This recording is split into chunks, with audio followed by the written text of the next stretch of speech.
All right, let's talk about something huge. We're diving into what it takes to start your very first residential assisted living home, or as you know it, an RAL. It's this amazing, life-changing goal, right?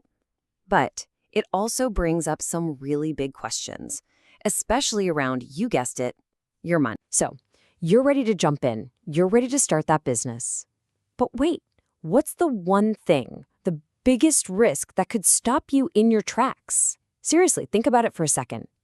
The answer, well, it's probably not what you're expecting. Okay, so that big hurdle, for almost every new operator, it boils down to one thing: money. Specifically, your startup capital. You know, that finite pot of cash you've got to get this whole thing launched. And where you decide to put that money first, yeah, that can literally be the difference between success and failure. I mean, think about this.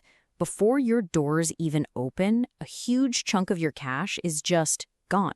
You've got to pay for staff, right? And payroll. You need special furniture, all the supplies, not to mention the mountain of licensing fees and all the modifications the state demands.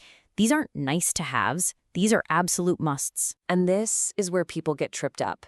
The old school thinking, the thing everyone says you should do is buy the property first. It feels solid, right? Like the real way to do it. But hold on.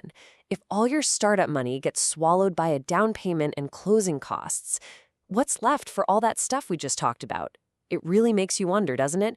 Is that traditional way really the smartest way? And that brings us to the smart move, the secret weapon, if you will, that savvy new operators are using to get ahead. The answer? It's leasing.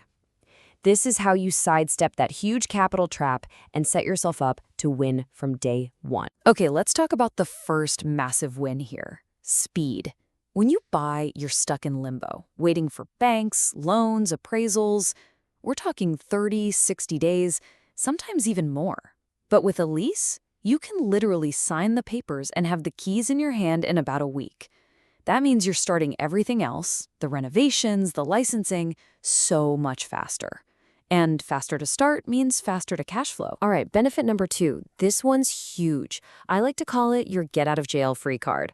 Let's be real. What if the business just doesn't work out, or you run into a huge roadblock like the city says no to zoning? With a lease, you have an end date. You can finish the term and walk away. But if you bought the place, whoa, now you're chained to a massive mortgage payment, maybe on a house you can't even use for your business. The difference in risk is just, it's not even close. Okay, so let's put this head to head. A direct lease versus buy comparison.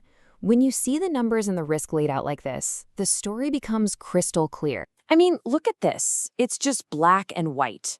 Leasing, you're out maybe 1 or 2 months rent to get started. Buying, you're looking at a huge down payment, 3.5% to 10% of the whole price, plus all those closing costs.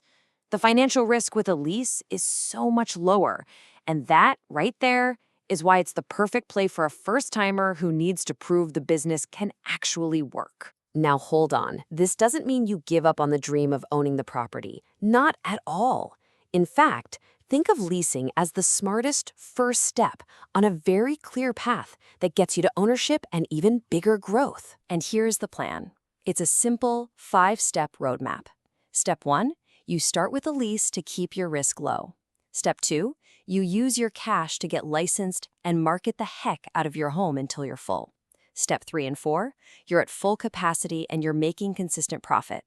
And then, step 5, with that success, with that proven track record, you go out and buy your next RIL. See the difference? You're expanding from a place of strength and proof, not just crossing your fingers and hoping. Okay, all this theory is fine and good, but what does it actually look like when the rubber hits the road?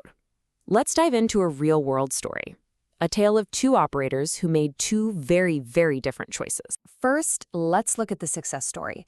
This is the operator who got it, who understood why leasing first was the power move. So check this out. We've got an operator in Maryland. They lease a 5-bedroom home. And because they weren't waiting around for a bank, they got their zoning approved in just 2 weeks. They were fully licensed in 90 days, and get this. They hit 90% occupancy in under 6 months. And the best part? The profit they made from that leased home was enough to go out and buy their second property. That's how you do it. Okay, now let's flip the coin.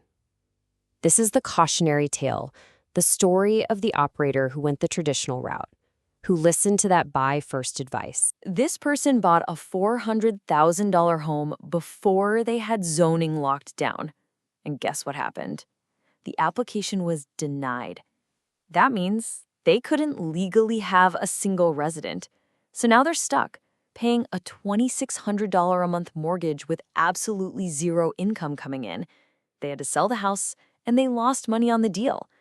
Just a complete disaster. And the crazy part is, it was totally avoidable. You see, these two stories just lay it all out there. Leasing lets you separate the business risk, am I good at running this business, from the real estate risk, which is, will this specific house even get approved? When you lease, you figure out the business part first. So here's the bottom line. The most important thing to remember. Your first job, your number one goal, is to be a great operator. You're in the business of care, not the business of guessing which real estate will pay off. First, prove you can run the business. Generate that cash flow. Then you can start playing real estate investor with your second, third, and fourth homes. Leasing protects your money. It lets you prove you've got the skills. It builds a solid foundation for you to grow on. It really is the smartest first move to building your own REL empire. So now that you know all this, what's your first move going to be?